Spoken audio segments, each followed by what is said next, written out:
తెలంగాణ ప్రభుత్వం మరో సంచలనాత్మక నిర్ణయం తీసుకుంది. గత ప్రభుత్వం ఎన్నికల ముందు తీసుకొచ్చిన గృహలక్ష్మి పథకాన్ని తాజాగా రద్దు చేస్తున్నట్లు సీఎస్ మంగళవారం ఉత్తర్వులు జారీ చేసింది. ఈ గృహలక్ష్మి పథకం స్థానంలో అభయహస్తం పథకం తీసుకురానున్నట్లు ప్రభుత్వం తెలిపింది. ఈ పథకం కింద 5 లక్షల రూపాయల ఆర్థిక సాయం ఇవ్వనున్నట్లు తెలిపారు.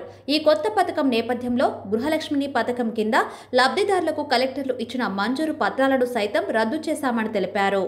గత బీఆర్ఎస్ ప్రభుత్వం గృహలక్ష్మి పథకాన్ని ప్రారంభించిన విషయం తెలిసిందే. అయితే రాష్ట్రంలో ఖాళీ స్థలం ఉండి సొంత ఇల్లు నిర్మించుకునేందుకు ఈ పథకాన్ని ప్రారంభించారు. ఈ పథకం కింద ఇంటి నిర్మాణానికి 3 లక్షల రూపాయలు ఇచ్చేందుకు ఎన్నికల ముందు బీఆర్ఎస్ ప్రభుత్వం దరఖాస్తులు ఆహ్వానించింది. అయితే ఈ గృహలక్ష్మి పథకం అమలు కోసం జూన్లో బీఆర్ఎస్ ప్రభుత్వం ఉత్తర్వులు జారీ చేయగా ప్రతి అసెంబ్లీ నియోజకవర్గం పరిధిలో 3,000 చొప్పున రాష్ట్ర వ్యాప్తంగా 4 లక్షల ఇళ్లను మంజూరు చేసినట్లు తెలిపారు.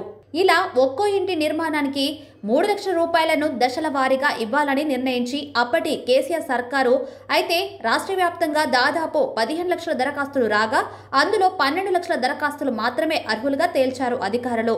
దీనికి సంబంధించిన లబ్ధిదారుల జాబితాలు ఆయా జిల్లాల కలెక్టర్ల వద్దే ఉండగా కొందరికి మంజూరు పత్రాలను సైతం ప్రభుత్వం జారీ చేసింది.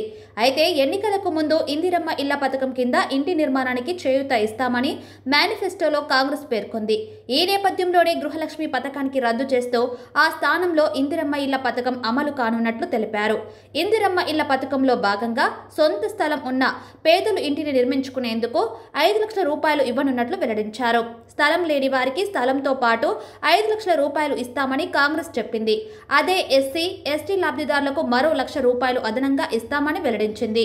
అయితే ప్రస్తుతం ఈ పథకాన్ని ఏ రూపంలో తీసుకురావాలి, ఎన్ని దశల్లో చేపట్టాలి, ఎన్నింటిని మంజూరు చేయాలి తదితర అంశాలపై త్వరలో ప్రభుత్వం ప్రణాళికను రూపొందించనుందన్నారు. ప్రస్తుతం ప్రజాపాలన గ్రామ సభల ద్వారా అర్హుల నుంచి దరఖాస్తులు స్వీకరిస్తుండగా రానున్న రాష్ట్ర బడ్జెట్లో ఈ పథకానికి ఒక స్పష్టత వస్తుందని అధికార వర్గాలు వెల్లడించారు.